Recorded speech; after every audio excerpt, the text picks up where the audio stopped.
بہت بڑی نعمت ہے۔ انسان جب صاحب اولاد ہوتا ہے تو خدا کی خاص رحمت اس کے شامل حال ہوتی ہے، لیکن اس کے ساتھ ساتھ انسان کے لیے یہ بہت بڑی آزمائش بھی ہے۔ اولاد کے ساتھ ڈھیر سارے مسائل بھی وابستہ ہوتے ہیں۔ ان کے لیے ان کے والد اور ان کی والدہ کے ذمے جو حقوق اللہ رسول نے صلی اللہ تعالیٰ علیہ وسلم عائد فرمائے ہیں ان کا خیال رکھنا بھی بڑا ضروری ہے۔ ہمارے ہاں یہ ہوتا ہے کہ ماں باپ یقیناً اولاد کے لیے اچھا ہی سوچتے ہیں، لیکن چونکہ ہماری سوچیں ہمیشہ دنیا داری کے گرد گھومتی ہیں اور ہمارے زمانے میں کامیابی کا معیار ہی لوگوں نے اقتدار کو، مال کو، جاہ و حشمت کو بنا لیا، تو پھر اپنی اولاد کے لیے بھی لوگ اسی کے حصول کو سب سے بڑا سرمایہ سمجھتے ہیں اور ہمیشہ بچوں کی یہی تربیت کرتے ہیں کہ انہیں مال کیسے جمع کرنا ہے، انہیں کس طرح سے معاشرے کے اندر حصول اقتدار کے لیے یا بڑے مناصب کے لیے کوشش کرنی ہے۔ نتیجہ یہ نکلتا ہے کہ ایک عجیب سی مادہ پرستی ماحول میں پیدا ہو جاتی ہے۔ اسلام تربیت اولاد کے حوالے سے ہماری جو رہنمائی کرتا ہے تو وہ ساری باتیں اس میں شامل ہیں۔ بچوں کو آپ رزق حلال کمانے کی تلقین 100% کریں گے، انہیں اس فن سے ضرور آگاہ کریں کہ وہ کبھی کسی کے دستے نگر نہ رہے، کہیں انہیں ہاتھ نہ پھیلانا پڑے، لیکن ان کی روحانی، اخلاقی، مذہبی تربیت یہ بھی اللہ تعالیٰ نے ماں باپ کے ذمہ لگائی۔ یا ایھا الذین آمنوا قوا انفسکم واہلیکم نارا، اے ایمان والو خود بھی دوزخ سے بچو اور اپنے گھر والوں کو بھی دوزخ کی آگ سے بچاؤ۔ ایسے اسباب اپنے بچوں کو سکھاؤ کہ کہیں وہ جہنم کے راستے پر نہ پڑ جائیں۔ ان ساری راہوں کا انہیں تعین کر کے دو جو جنت کی طرف جاتی ہیں۔ ان کی جو اخلاقی زندگی ہے، ان کے کردار و عمل کا جو حسن ہے، اس کے لیے تم اپنے بچوں کی تربیت۔ ہمارے ہاں اگر پہلی بات تو یہ ہے کہ ہم بچوں کو بار بار اسی بات کی طرف گامزن کرتے ہیں اور مثالیں بھی دیتے ہیں تو اس طرح کی دیتے ہیں کہ فلانے کا بیٹا دیکھو کتنے پیسے کما رہا ہے، فلاں کا بیٹا دیکھو کتنے بڑے عہدے پر فائز ہو گیا ہے، اور فلاں کا بچہ دیکھو کتنا شہرت پا گیا ہے۔ تو پہلے تو مثالیں ہی دنیا داری کی، اور اگر دین کے لیے ہم قائل کرنا بھی چاہتے ہیں تو کچھ مثالیں سنا کر، کچھ باتیں بتا کر، کچھ تقریر سنا کر۔ تو یاد رکھیے گا تقریریں گھر سے باہر چلتی ہیں، گھر کے اندر عمل چلتا ہے۔ بچوں کی دینی اور روحانی تربیت کرنے کے لیے سب سے پہلے ماں باپ کو دینی اور روحانی زندگی گزارنی پڑے گی۔ بچے جس طرح باپ کو وقت پر ڈیوٹی پہ جاتا ہوا دیکھتے ہیں، انہیں اپنے باپ کو وقت پر اٹھ کے نماز پڑھتا بھی دیکھنا پڑے گا۔ اگر اس کا کاروبار کم ہو جائے، کہیں نقصان ہو جائے، تو جس طرح وہ اسے پریشان اور بے حال دیکھتے ہیں، کاش ایسا ہو نا کہ کبھی باپ کی آنکھوں میں آنسو آئیں اور بچے پوچھیں کہ ابا جی کو کیا ہے، تو اماں کہے پتر تمہارے باپ کو حضور کا مدینہ یاد آتا ہے۔ یہ چیزیں روحانی زندگی جب ہم گزاریں گے تو بڑی جلدی ہمارے بچوں کے اندر یہ چیزیں پیدا ہوں گی۔ لیکن یہ تو نہیں نہ ہو سکتا کہ آپ فصل گندم کی بوئیں اور کاٹنا چاول چاہیں، یہ ممکن نہیں ہے۔ ہم چاہیں کہ ہم گھر میں کوئی دینی کام نہیں کریں گے، لیکن پتر تیرے اوپر پابندی ہے، تو نے سارے دینی، روحانی، اسلامی سارے تو نے کام کرنے ہیں۔ میرے پاس لوگ بچے داخل کرانے آتے ہیں تو ایک جملہ وہ اکثر بولتے ہیں، وہ کہتے ہیں جی میں بچہ داخل کرانا چاہتا ہوں تاکہ میری بخشش کا ذریعہ بن جائے۔ تو میں کہتا ہوں یہ بات آپ کی ٹھیک ہے، حدیث پاک میں الفاظ موجود ہیں کہ اللہ تعالیٰ والدین کو اعزاز دے گا، لیکن آپ ماشاءاللہ باشعور ہیں۔ اگر آپ کو اس بات کا شعور ہے نا کہ بچے کی وجہ سے حافظ قاری علامہ صاحب کی وجہ سے میری بخشش ہو جائے گی، تو اور بھی تو کئی چیزیں بخشش والی ہیں، آپ عمل کیوں نہیں کرتے؟ ان پر آپ توجہ کیوں نہیں دیتے؟ اس طرف بھی تو آپ غور فرمائیں۔ آپ کسی اور کے ذریعے سے بھی بخشش چاہتے ہیں تو کوئی ایسا کام کرے نا کہ ہم رب سے دعا کریں تو اللہ ہماری وجہ سے کسی اور پر بھی فضل فرما دے۔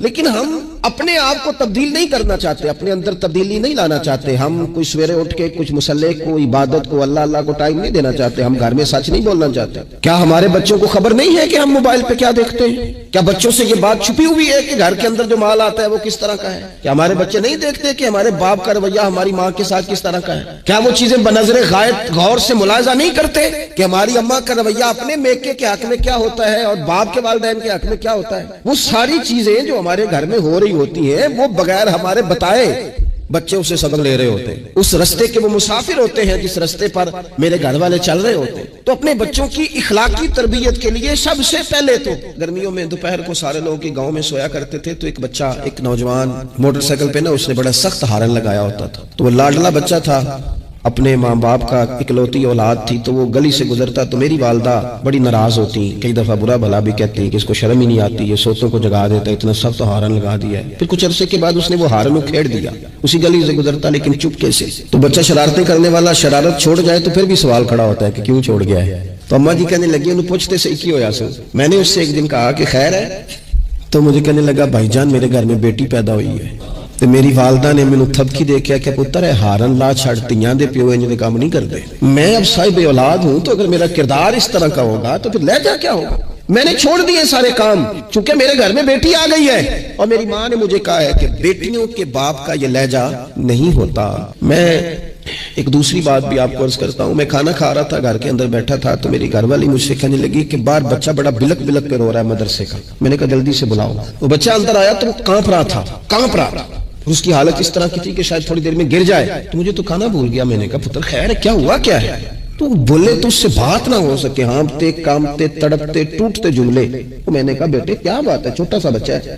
کہنے لگا میں نے گھر ٹیلی فون کیا تھا میرے ابا جی پھر میری اماں سے لڑ رہے ہیں. حضرت صاحب جب وہ لڑتے ہیں تو ہم چار پائیوں کے نیچے چھپ جاتے ہیں. خوف آتا ہے. میری بہنیں روتی ہیں. ہمیں کسی چیز سے اتنا ڈر نہیں آتا کیونکہ ہمارا والد پھر ہماری اماں کو مارتا ہے. خوف آتا ہے. آج گھر میں نا پھر ابا جی اماں کو پیٹ رہے ہیں. میں نے فون کیا تھا تو بہنیں رو رہی ہیں. آپ دعا کر دیں ہمارے گھر میں سکون ہو جائے. ہم تو اپنے بچوں کی آنکھوں میں آنسو نہیں دیکھ سکتے پر یہ کس نے رلایا ہمارے بچوں کو. ماں باپ نے مل کے. کس نے تباہی کی. ان کے خیالات کیوں بکھر گئے. اتنا خوف کس چیز نے طاری کیا. یہ سکون کس نے چھینا. میں نے پھر ان کے والد کو بلایا گزارش کی اور مجھے امید ہے کہ وہ میری بات بھی سمجھ گئے ہوں گے. میں نے ان کو وہ سارے حالات سے آگاہ کیا کہ آپ کے بچوں کی نفسیات کہاں تک جا رہی ہے. پر میری آپ اس واقعے کے بعد میں سمجھا کہ شاید یہ ایک گھر کا مسئلہ تو نہیں ہوگا. جانے کتنے گھروں میں یوں ہوتا ہوگا. کتنے بچے خوف کی زندگی گزارتے ہوں گے. اللہ جانے اب کیا ہونے لگا ہے. تو اپنے بچوں کی اخلاقی تربیت کے لیے اخلاقی بڑا پیار کرتا ہے باپ اپنے بچے سے. میں صحیح بتاتا ہوں آپ بڑا پیار کرتی ہے ماں اپنے بچے سے. لیکن یاد رکھنا اس پیار میں کہیں وہ اخلاقی حدود کو کراس نہ کر جائے. یہ دیکھ لینا کہیں آپ کے لاڈ پیار میں کوئی ناجائز بات اس کے منہ سے نکلے کسی کے بارے میں اور آپ اسے قبول کر کے کہیں اسے تباہ نہ کر دیں. باپ میں نے دیکھا ہے یہ کام کرتے ہیں کہ بچے نے اگر کبھی کوئی تحفہ مانگ لیا ہے اور موقع آ گیا ہے تحفہ دینے کا تو باپ اوور ٹائم بھی لگاتا ہے. والد کہتا ہے اپنی فیکٹری کے مالک سے کہ میں تھوڑے تھوڑے کٹوا دوں گا پر مجھے بچوں کے لیے گفٹ خریدنا ہے ان کے کپڑے بنوانے ہیں. بڑی جان جوکھوں میں ڈالتا ہے اور وہ کہتا ہے کہ میں اپنے بچوں کو مایوس نہیں دیکھنا چاہتا. میں اعلیٰ سے اعلیٰ چیز بھی لاؤں گا. پر آپ کو پتہ ہے اللہ کے پیارے رسول علیہ السلام نے فرمایا کسی باپ کا اپنے بیٹے کے لیے اپنی بیٹی کے لیے سب سے بہترین تحفہ یہ ہے کہ وہ اپنے بچوں کو اچھا ادب سکھا دے. یہ سونا تحفہ دیا ہے باپ نے کہ اس بچے کو اس نے اچھی تربیت سے روشناس کرا. یہ خوبصورت تحفہ سونا کمال کر دی والد نے کہ اس نے اپنے بچے کے آداب زندگی میں ایک اچھے ادب کا اضافہ کیا. اب نہ ہزاروں کا لاکھوں کا تحفہ لے کے آئے لیکن اس کی اخلاقی تربیت کریں اس کے کردار میں جاذبیت پیدا کریں. ہو نہ آج بھی کوئی ماں ایسی جو غوث پاک کی ماں کی طرح کہے پتر بھوک کاٹ لینا پر جھوٹ نہ بول. ہو نہ کوئی ماں آج بھی ایسی جو بابا فرید کی ماں کی طرح یہ کہے پتر تجھے شکر پسند ہے پر ملے گی تب جب تو نماز پڑھ کے مصلی اٹھائے گا. ہو نہ آج بھی کوئی خواجہ بختیار کاکی کی ماں جیسی ماں جو سارا دن گھر میں سپارے پڑھتی رہے اور 15 سپارے یاد ہوں اور صبح شام پڑھے. او خدا کے بندو کچھ چیزیں ایسی ہیں جو کردار کی روشنی سے نور پاتی ہیں جو صرف عمل کے حسن سے دنیا کو حسین کر دیتی ہیں. بچوں کی روحانی تربیت اخلاقی تربیت ہم نا جو بچوں کو سبق دے رہے ہیں وہ محدود زندگی کا دے رہے ہیں. ہم مسلمان ہیں ہمیں ہمارے دین نے کہا ہے کہ زندگی 60-70 سال کی نہیں اس کے بعد بھی ایک زندگی ہے جو ہمیشہ رہنے والی ہے ختم نہ ہونے والی ہے. ہم نے بچوں کو جتنے اسباق پڑھائے ہیں وہ دنیاوی زندگی کے لیے روزی روٹی کے لیے کاروبار کے لیے شادی نکاح کے لیے. لیکن ہمیں ہمارے دین نے کہا ہے کہ انہیں وہ سبق بھی دو جو قبر میں بھی انہیں کامیاب کرے. انفسکم واہلیکم نارا خود بھی دوزخ کی آگ سے بچو گے اور اپنے بچوں کو بھی بچاؤ گے. یہ اہتمام کرو. وہ خاص خوبصورتی جو ہمارے دین نے کہا ہے کہ ان کی اخروی زندگی میں ان کے کام آئے. دیکھیں نا نبی پاک صلی اللہ تعالی علیہ وسلم نے 3 چیزیں ہمارے ذمہ لگائیں. فرمایا اپنی اولاد کو سکھاؤ. یہ باپ کے ذمہ لگائی ہیں حضور نے چیزیں. ماں کے ذمہ لگائی ہیں. فرمایا یہ اپنی اولاد کو سکھاؤ. 3 چیزیں. یا رسول اللہ صلی اللہ علیہ وسلم کون کون سی؟ فرمایا ایک تو اپنی اولاد کو اپنے نبی کی محبت سکھاؤ. اس کا مطلب ہے ابا کو نعت پڑھنی چاہیے نا. اس کا مطلب ہے اماں کو نعت آنی چاہیے نا. اس کا مطلب ہے حضور کے قصیدے یاد ہونے چاہیے نا. اس کا مطلب ہے نا کبھی بازو تھام کے باپ کہنا پتر چل آج فلان جگہ تجھے لے جاؤ وہاں مدینے والے کی باتیں ہوں گی.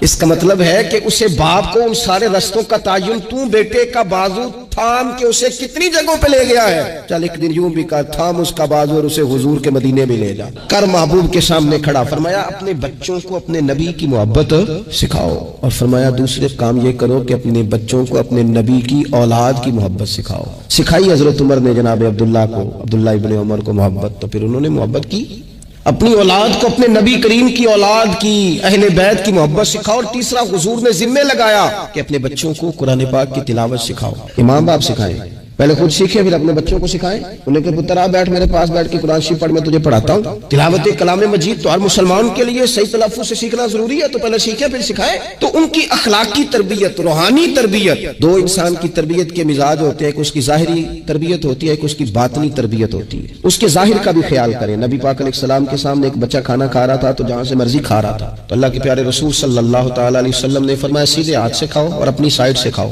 اللہ تمہیں برکت عطا کرے گا. بچوں کو اخلاق کا، آداب کا طریقہ بھی بتایا جائے. ہمارے ہاں نا شادی سے واپس آ کر، محفل سے واپس آ کر بچوں کو ڈانٹا جاتا ہے کہ آج تو آپ نے بڑی انسلٹ کرا دی، آپ کو روٹی نہیں کھانی آئی. تو بھئی یہ بچوں کو آپ ڈانٹے نہیں، یہ تو آپ کو چاہیے تھا کہ اس سے پہلے سکھایا جاتا کہ کھانا کیسے ہے، بیٹھنا کیسے ہے، جانا کیسے ہے، کسی سے سلام کلام کیسے کرنا ہے. یہ ڈانٹنے کی بات ہے؟ یا استاد کو چاہیے تھا کہ اپنی کارکردگی پر غور کرتا، بجائے اس کے کہ اپنی کارکردگی کو دہرایا جائے. الٹا آپ اس شخص کو ڈانٹ رہے ہیں جو زیر تربیت ہے. اور پھر بعض اوقات یہ ہوتا ہے کہ بچوں کو اس طرح ڈانٹا جاتا ہے. ہمارے صوفیاء نے لکھا ہے جب بچے پہ غصہ آئے تب اسے سزا نہیں دینی. وہ سمجھتے ہیں کہ میری اماں میری ہر خواہش پوری کرتی ہے تو اب ہر شخص ہی ایسا بن جائے. ایسا ہو نہیں سکتا بھائی. ماں کا معاملہ اور ہے، باپ کا معاملہ اور ہے. لیکن اگر آپ اس لاڈ پیار کے اندر اپنے آپ کو غسیلہ کر لیں گے تو زندگی بھر آپ تکلیف میں رہیں گے. آپ کو بے شمار آزمائشوں کا سامنا کرنا پڑے. حوصلہ، درگزر، معافی. نبی کریم صلی اللہ تعالی علیہ وسلم نے جس چیز کے ساتھ دنیا کو فتح کیا اس میں سب سے اہم رول درگزر کا ہے. اگر آپ معاف کرنا نہیں جانتے تو آپ تو اپنوں کے ساتھ بھی دشمنی رکھیں گے، اس لیے کہ کمزوریاں تو ہر بندے میں ہوتی ہیں. پھر تو آپ اپنوں سے بھی ہٹ جائیں. زندگی میں بہت زیادہ ظرف، بہت زیادہ حوصلہ پیدا کریں.